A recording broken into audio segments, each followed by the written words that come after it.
大家好，我哋係心思，相信大家都有接過啲詐騙電話，無論係美軍機師被困東非，急需50萬同佢喺東非助養嘅5歲小朋友做手術，定係大陸執法人員話你嘅身份證被盜用嚟洗黑錢，要你入50萬保證金先至唔拉你？你有冇一刻諗過喺電話另外一邊嘅美軍機師或者大陸執法人員過緊啲咩生活？如果你好奇，聽完我今日介紹嘅呢一本由方日仁、李寧同博馬克合著嘅東南亞詐騙園區內幕之後，可能俾到呢一個小小嘅想象空間。本書嘅目的就係透過96個曾經喺詐騙園區工作過嘅過來人嘅親身經歷，令讀者了解呢個產業嘅殘酷同恐怖手段。呢啲故事係基於真實訪談，相當震撼。聽落似科幻，但係真人真事。嚟緊我哋會首先睇下呢個電騙產業嘅崛起，跟住講下電騙人員嘅培訓同收入，最後就睇下呢一份工點樣可以辭職。早喺1990年代，企業化犯罪組織就開始喺台灣出現，後來因為執法力度加強，導致喺2000年代初期，部分犯罪組織開始將重心轉移去中國。到咗2010年代初，台灣同中國大陸嚴厲掃蕩網上賭博同網上詐騙活動，令電騙集團又再將重心轉移去柬埔寨、菲律賓、緬甸同寮國呢啲法規比較寬鬆同埋有地方勢力保護嘅地區。一路以嚟，電騙嘅規模比較細，大多數嘅活動都係潛藏喺公寓、度假村又或者酒店房間。直至2016年，因為中國同台灣加強執法，詐騙活動開始有產業化嘅跡象。佢哋進駐入去一啲為一帶一路而起嘅大型建築，整合成為大規模嘅詐騙園區。每個園區裏面有餐廳、卡拉 OK、超市、診所、藥房，連非法鋪都有。表面上可以滿足一個人嘅基本需要。根據喺園區工作過嘅人憶述，園區嘅面積好大，裏面有好多棟大廈。除咗園區門口有持槍嘅警衛把守之外，每棟大廈嘅門口都有持槍嘅警衛守住。大廈每一層嘅用途都分得好清楚，例如1樓就係小型超市同餐廳，2樓就係用嚟培訓新人嘅課室，3、4樓就係電騙專用房，而4樓以上就係宿舍。成棟大廈就好似一個自給自足嘅垂直小社區，但係呢一種自給自足其實係一種極端嘅封閉。你嘅食、住、工作甚至受罰都係呢棟大廈裏面發生，根本就冇可能離開。講完園區嘅結構，我哋就嚟睇下公司內部嘅運作。每間電騙公司嘅架構同一般公司可以話係冇乜分別。有負責培訓、登招聘廣告同將表現欠佳嘅員工轉賣俾其他公司嘅人事部，負責執行電騙嘅營運部，負責 IT 嘅後勤部同負責計糧嘅會計部。係啊，電騙員工都要出糧嘅，只不過佢哋計糧嘅方法同一般嘅公司完全相反。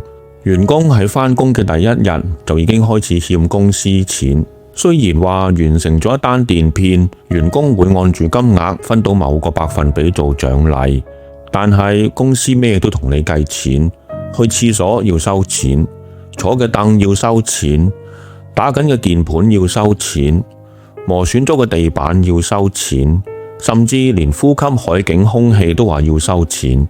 價錢呢就絕對係員工價，例如一樽細可樂要收5美元。止痛藥就要50美元，點解止痛藥咁貴？因為喺呢一度俾人打就係家常便飯，止痛藥就係必需品。所以話喺呢度返工唔努力啲呃人，就只會越欠越多錢。我哋講下返工時間啦，以柬埔寨西哈努克市嘅一個園區為例，每日返朝早7點，放夜晚12點，一個禮拜返足7日，唔怪之得要員工宿舍啦。每個員工每日可以去3次廁所同埋食煙，每次限時8分鐘。呢啲規矩都係為咗要逼員工專注跑數。再講公司要求啊，員工每個月一定要起碼賺到$10,000，同每日要揾到2至3個新客。若果你話性格內向，唔識同人講嘢，冇問題。公司出版咗專業嘅訓練教材，譬如喺一個掃蕩行動裏面就發現咗一本叫做戀愛、交友、賭博話術嘅教材，裏面包括聊天的技巧和思維，怎樣聊天才能讓人開心，同埋什麼樣的開場白更好。公司驚員工唔識，仲會抽樣考試，唔合格嘅就要罰青蛙跳或者跑樓梯。可以見到電騙公司投放幾多資源用嚟幫員工跑數。同好多要跑數嘅公司一樣，每個月嘅月尾，公司都會舉辦頒獎典禮，用嚟公布過去4個月嘅業績。做得好嘅員工有優秀員工證書，呃得再多錢嘅仲可以上台分享經驗。公司甚至請埋你嫖妓都得。若果個員工話佢淡薄名利，公司一樣幫到佢。對於業績唔好嘅員工，輕則就罰喺太陽底下企幾個鐘，重則就要入懲罰房，被嚴刑拷打、被電擊，甚至被拔指甲。公司會確保佢嘅慘叫聲響遍全公司，俾所有人都聽到，以儆效尤。就算員工最終發現電騙唔係佢杯茶，想離開都好困難。成個園區守衛森嚴，加上附近嘅經濟都係靠園區支撐，就算走出園區，附近嘅商店都會通風報信揾人捉返嚟。連報警都未必有用，情形就好似2022年俾朋友賣入金水詐騙園區嘅李先生。